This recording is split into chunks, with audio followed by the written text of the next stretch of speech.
Dan konteks bahasa itu mengarah kepada agama. Karena yang dilaporkan adalah unsur sara. Salah satunya agama.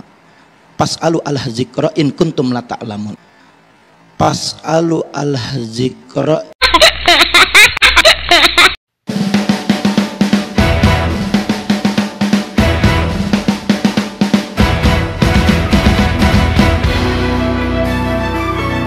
Assalamualaikum warahmatullahi wabarakatuh.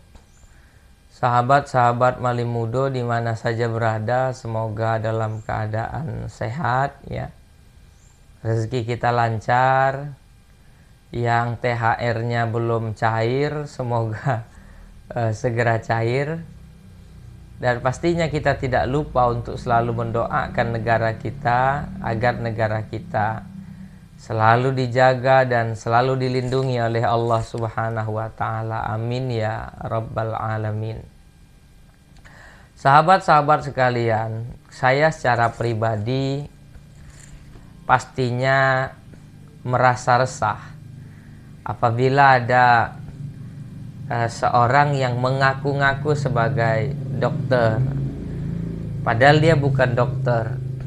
Dan pastinya ini sangat berbahaya apabila ada orang yang tidak punya kapasitas tentang itu, tidak punya keahlian tentang ilmu kedokteran, dan dia bukan dokter begitu, kemudian membuka praktek.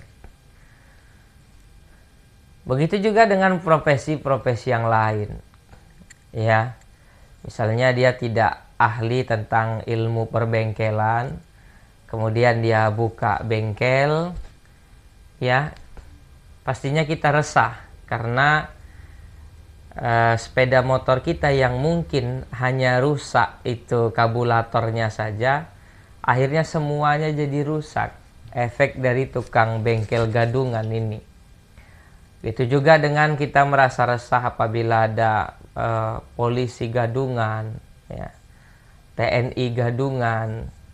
Dia bukan polisi tetapi memakai atribut polisi dan mengaku-ngaku sebagai polisi. Pastinya kita resah dengan hal ini. Dan ini juga diatur dalam undang-undang pasal 378 kalau saya tidak salah, KUHP mengatur tentang masalah ini. Apabila ada polisi yang mengaku-ngaku, bukan polisi, apabila ada orang yang mengaku-ngaku sebagai polisi padahal dia bukan polisi, maka dia bisa ditindak dengan pasal 378 KUHP tadi atas dasar penipuan. Kenapa? Karena ini bisa membahayakan orang banyak. Ya, begitu juga dengan dokter tadi, orang yang mungkin sakitnya tidak begitu parah karena dia datang ke dokter yang salah, dokter gadungan tadi, maka penyakitnya bisa semakin parah. Begitu juga saya merasa, ini perasaan saya ya, entah ini juga menjadi perasaan kita bersama. Apabila ada orang yang tidak mempunyai keahlian untuk berbicara tentang dalil, berbicara tentang Quran, berbicara tentang hadis, atau secara global berbicara masalah keagamaan. Kemudian dengan PD-nya dia memakai pakaian yang teradat di daerah itu, saya ulang, memakai pakaian yang teradat di daerah itu.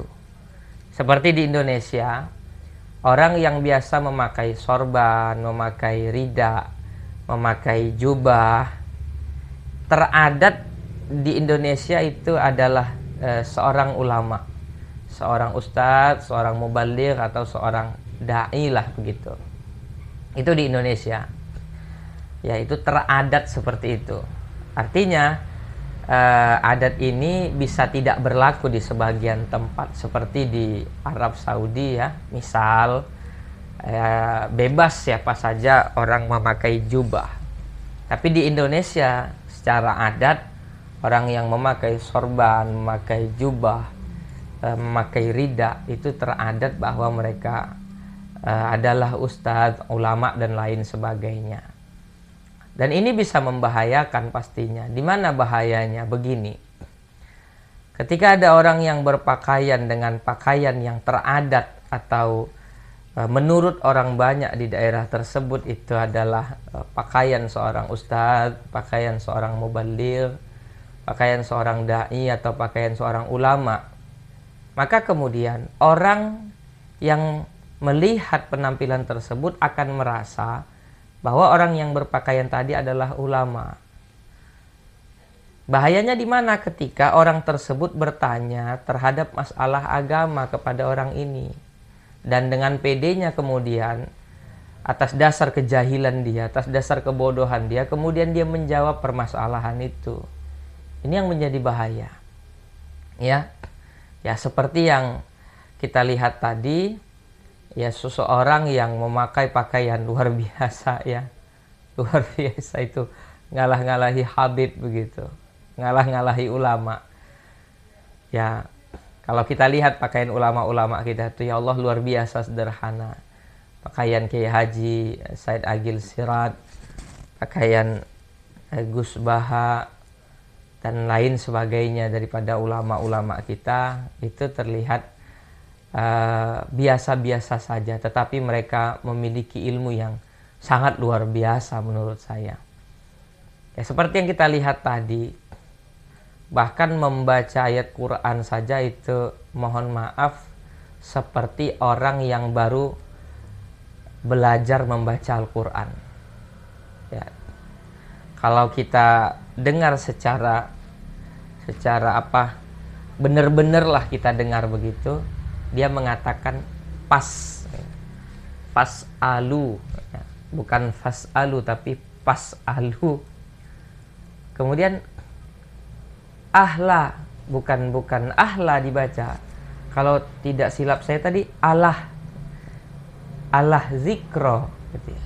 Kalau tidak silap saya tadi Allah zikro, membarisi kalimat yang seharusnya dibaca ahla zikri dengan Allah zikro. Ya, kalau orang yang belajar nahwu, dia akan faham bahwa kalimat ahla zikri kenapa harus dibarisi dengan baris atas kalimat ahlanya, karena dia adalah maf'ul.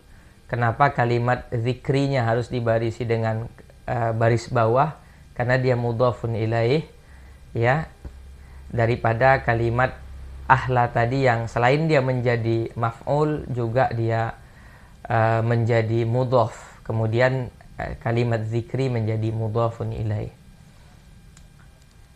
Nah, kita tidak berbicara terlalu dalam soal nahwu dan lain sebagainya, tapi berbicara soal makharijul huruf saja, berbicara soal tajwid saja.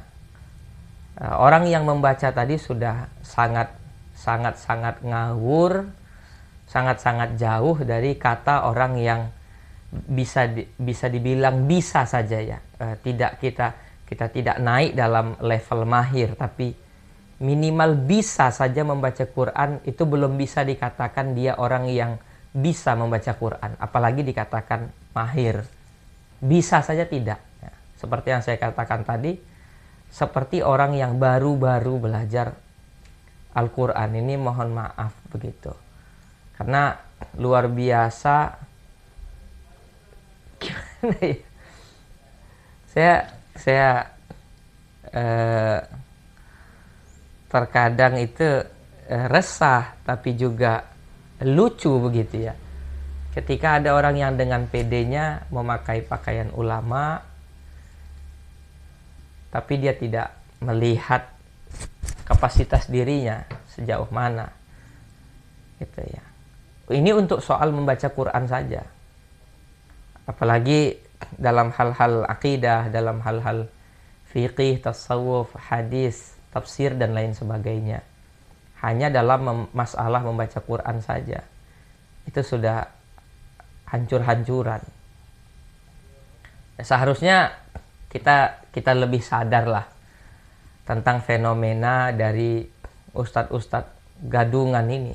Kenapa kita resah dengan dokter gadungan tapi kita tidak resah dengan ulama gadungan atau dengan ustadz gadungan? Innalillah. Ini hanya ngobrol saja ya. Hanya ngobrol-ngobrol saja. Fas'alu ahla dzikri in kuntum la ta'lamun. Maka tanyalah kepada ahli zikir, kepada para ulama, in kuntum la ta'lamun, jika engkau tidak tahu. Jadi untuk sahabat-sahabat sekalian, ini juga nasihat untuk diri saya. Jika ada masalah agama yang kita tidak tahu, kita tanya kepada para ulama. Mereka para ulama yang mengamalkan ilmunya, yang ada rasa khauf, rasa takut di dalam diri mereka kepada Allah Subhanahu wa taala. Ini saja. Ini harus saya sampaikan sebagai pelajaran ya untuk kita semuanya. Saya sering mengulang-ulang perkataan Sayyidina Ali, hina sakata ahlul haqqi anil batil tawahhama ahlul batil annahum ala haqqin. Sekiranya orang yang benar itu diam terhadap kebatilan, maka orang batil akan menyangka bahwasanya mereka itu benar. Maka kita harus bersuara dari kebatilan-kebatilan ini. Wallahul muwaffiq ila aqwamit thariq. Assalamualaikum warahmatullahi wabarakatuh.